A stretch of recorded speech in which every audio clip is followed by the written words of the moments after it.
Ladies and gentlemen, to inspire us with his journey of perseverance, radical compassion, and grace on this 13th convocation ceremony of UCA Tarsadia University, please rise and join me in a resounding welcome to the guest of honor, Dr. Farooq Patel.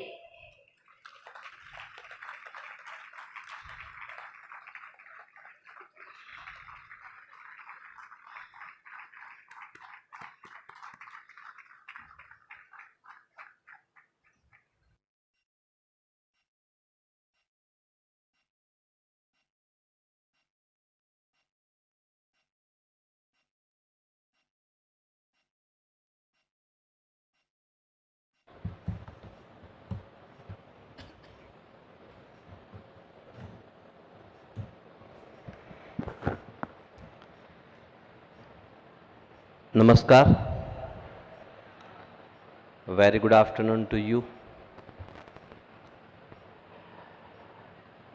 आज UCA तरसारिया university में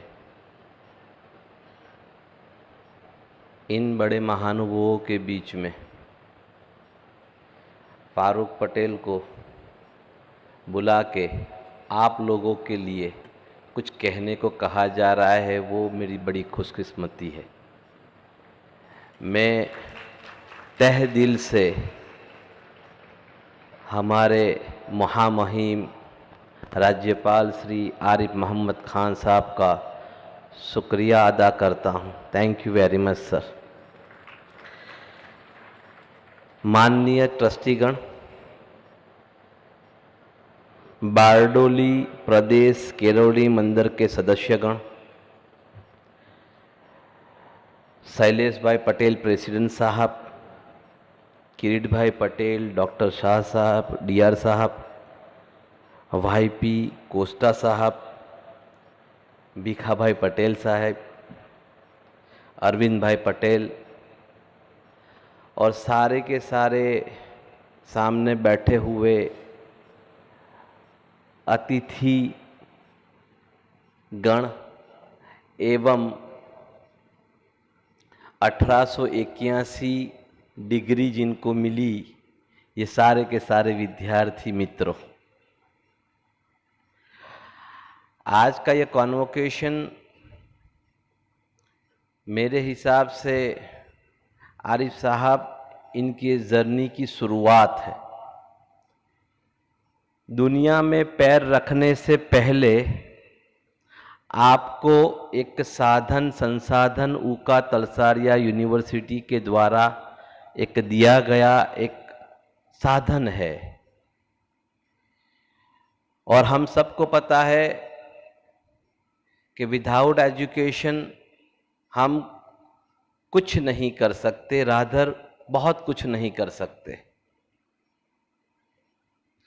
और इसी को लेके प्रधानमंत्री श्री नरेंद्र मोदी साहब 2047 में विकसित भारत या टॉप ऑफ द भारत की आशा और सपने को लेके आगे बढ़ने के लिए इस युवा को हमेशा प्रेरित करते रहते हैं।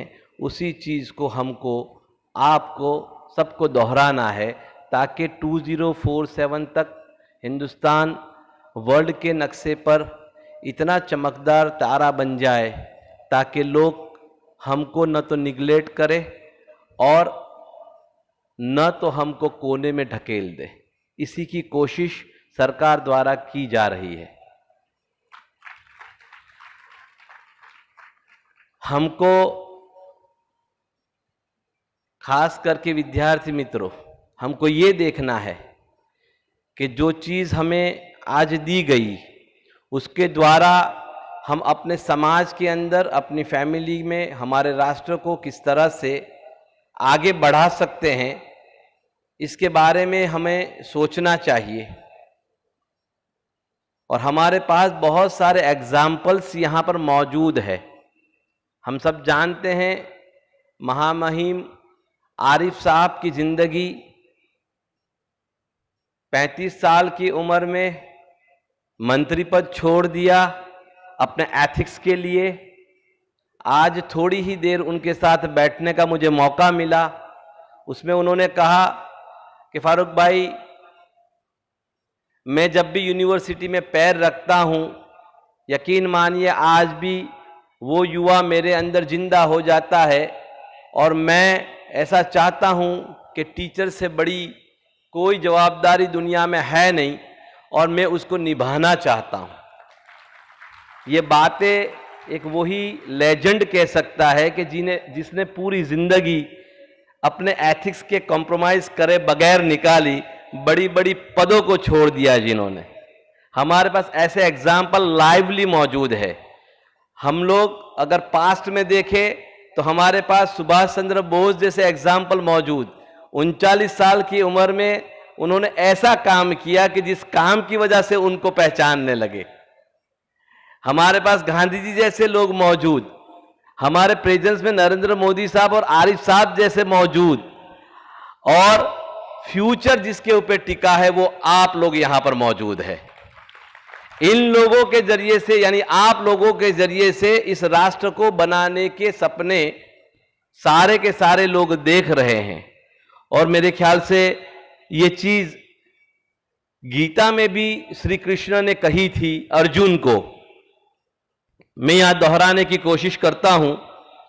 उद्धरे दात्मनात्मानम नात्मा मवसादेय, अर्थात अध्याय 6 में श्लोक 5 है ये।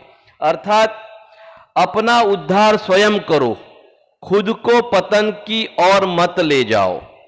श्री कृष्ण कहते हैं अर्जुन को कि अपना उद्धार खुद करो, पतन की ओर अपने आप को मत ले जाओ।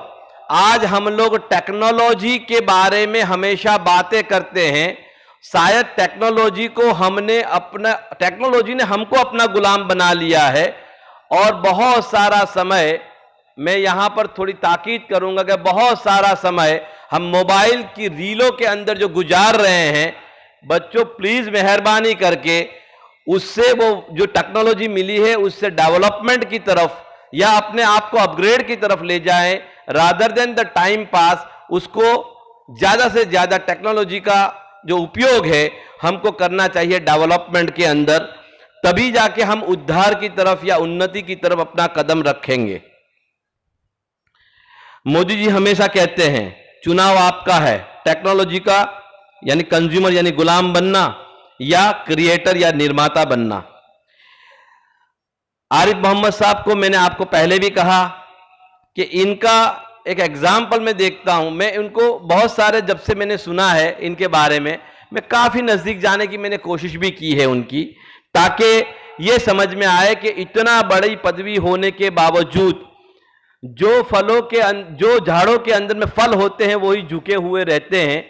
हमको भी इनकी अंदर से ये चीजों को ग्रहण करना चाहिए, बड़े लोगों के अंदर से चीजों को अडॉप्ट करना चाहिए। ये ना हो जाए कि डिग्री मिल गया और बहुत बड़े हो गए। क्योंकि मैं एक बिजनेसमैन हूं, मैं अपने आप को देखता हूं कि बहुत सारे लोग, 1500 लोग मेरे यहां पर काम करते हैं, करीब 450 के ऊपर में इंजीनियर्स मौजूद है, लेकिन वही टिक पाते हैं या वही कुछ कर पाते हैं जिन लोगों के अंदर में एक तवाज़ो होती है।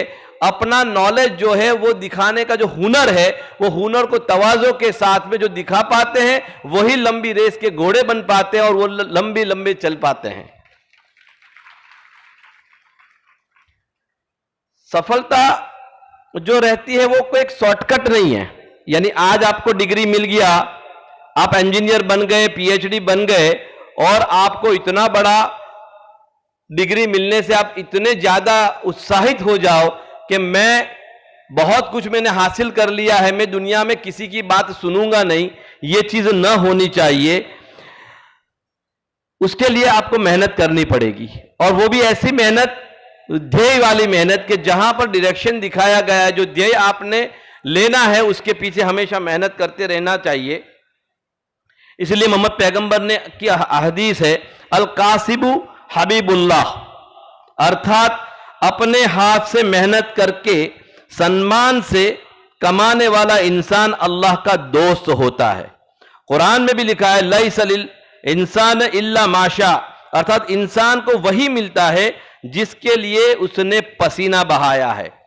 सारों का कहना यही था कि आपको जो साधन दिया गया है उस साधन के जरिए से आप अपनी फैमिली की, अपने स्टेट की, अपने राष्ट्र की किस तरह से मदद कर सकते हैं, यानी आखिरी इंसान तक मदद पहुंचे आपके जरिए से, वो आपकी नीयत होनी चाहिए। डिग्री एक साधन है, बार बार इस चीज को कह रहा हूं, बार बार दोहरा रहा हूं, क्योंकि प्रैक्टिकली इसमें से गुजर चुका हूं मैं, कि डिग्री आने के बाद जो जोश हमारे में होता है वो जोश होना ही चाहिए, बाकायदा होना चाहिए, लेकिन तवाज़ो के साथ अगर वो जोश होगा तो यकीन मानिएगा कि एक दिन ऐसा भी आएगा। आपके सामने एग्जाम्पल यहां पर खड़ा हुआ है। मैं अपनी जिंदगी की शुरुआत 31 साल पहले जब की तो 700 रुपये की नौकरी से की थी।